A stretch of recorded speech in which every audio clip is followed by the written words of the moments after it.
Allen is not a show business kind of person. No hangers-on his film sets. What he relishes most is his solitude. I'm basically pessimistic and negative and hostile and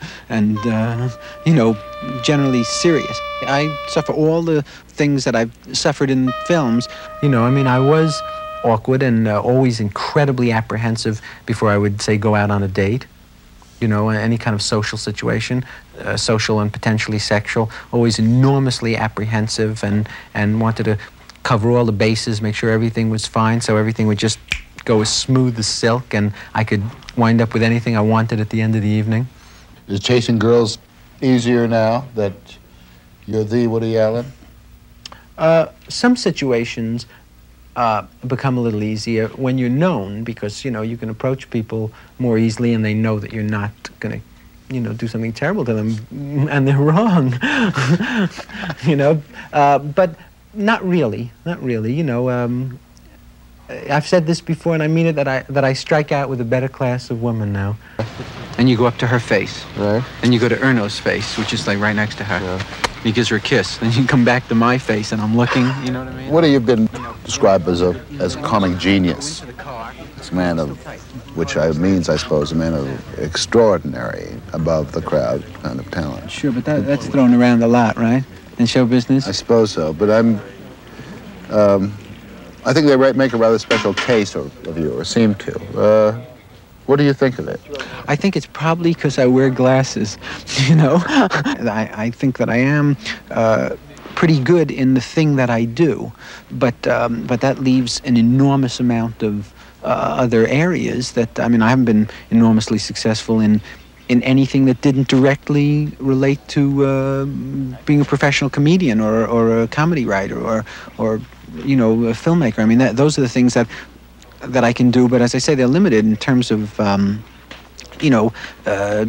private life for women or other jobs or functioning with people or functioning day to day. I'm not Dynamite.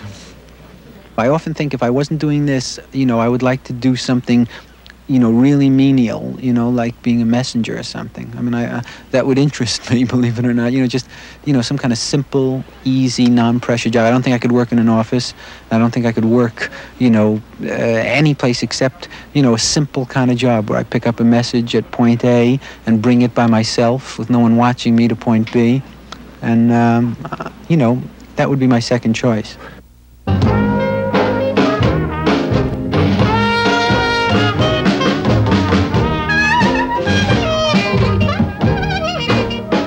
No matter where I am at any given time, I would always rather be somewhere else.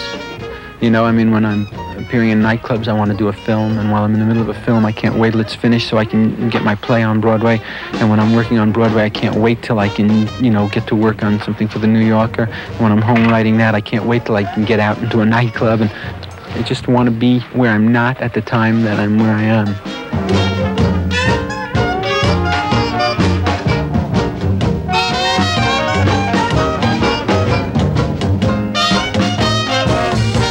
Woody is in New Orleans to record the soundtrack for Sleeper, slightly awed perhaps by the company of old professional musicians. That awe seems to be Woody Allen's natural state, on and off the screen. Like a 97-pound weakling who must endure a lifetime of bullies kicking sand in his face.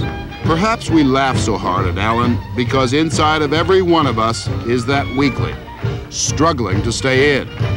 The male fantasy may be Robert Redford, Steve McQueen, Paul Newman keeping their cool, even while achieving sexual ecstasy with goddesses.